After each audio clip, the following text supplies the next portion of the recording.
যখন কোনো জাতক বা জাতিকা যখন প্রেডিকশন করাতে এলো, এবার মনে রাখা দরকার আছে আমাদের অর্থোডক্স, আমাদের ধর্ম, আমাদের নানান কিছু রিপ্রেজেন্ট করে 9 নাম্বার ঘর। যেমন 9 নাম্বার ঘর কিন্তু পালন কর্তার জায়গাটাকেও হিট করে।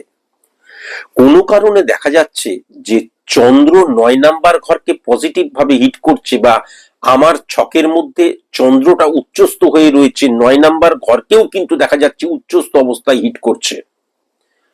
প্রথমেই কিন্তু যখন দেখা হয় এবং 9 নাম্বার ঘরের অধিপতি গ্রহের সাথে একটা জিনিস কিন্তু লক্ষ্য করা যায় যে 9 নাম্বার ঘরে চন্দ্র পাওয়ারফুল অবস্থায় হিট করছে বা বসে আছে, এবং তার দ্বারা 11 নাম্বার ঘর এবং 5 নাম্বার ঘর, বা 11 নাম্বার ঘর এবং 4 নাম্বার ঘর, বা 11 নাম্বার ঘর এবং 3 নাম্বার ঘর, কেন মানসিকতা মনোভাবটা কতটা ইনক্রিজ করছে।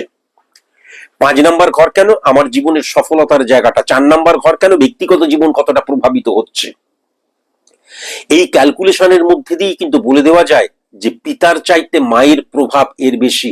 সেক্ষেত্রে রবি যদি অস্তমিত হয় তাহলে কিন্তু পিতার জায়গাটাই নেই। পিতা থেকেও দেখা যাচ্ছে যে পিতা কোনো কাজ করে না, পিতা পরিবারকে দেখে না, সংসারকে দেখে না।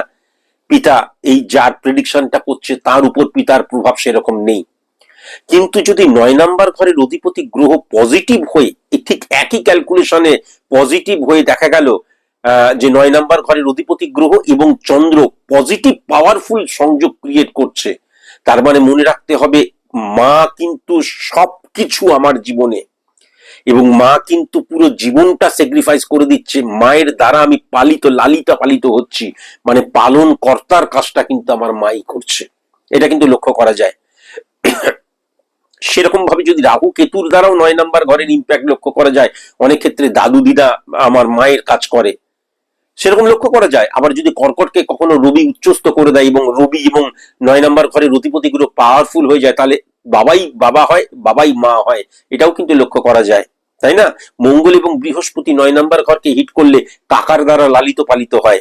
বৃহস্পতি এবং মঙ্গল বুধ দ্বারা যদি 9 নাম্বার ঘরকে হিট করে তাহলে জ্যাঠার দ্বারা লালিত পালিত হয়।